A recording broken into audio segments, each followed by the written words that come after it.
Hi friends, welcome back to my channel. Today in this video, I'm going to show you how to add a relationship on Facebook. Please consider subscribing to my channel and liking this video. Let's get started, guys. Step 1. First, unlock your phone and open the Facebook app.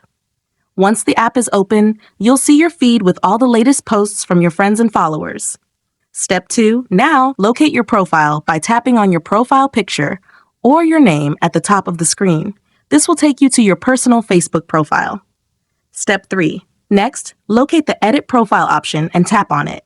Step 4. Now, scroll down to locate the Edit Your About Info option and tap on it. Step 5. Next, scroll down to locate the Add Relationship option and tap on it.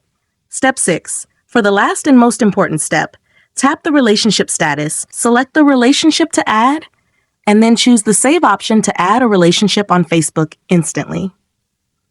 If you found this tutorial helpful, don't forget to give this video a thumbs up and subscribe to my channel. Thanks for watching!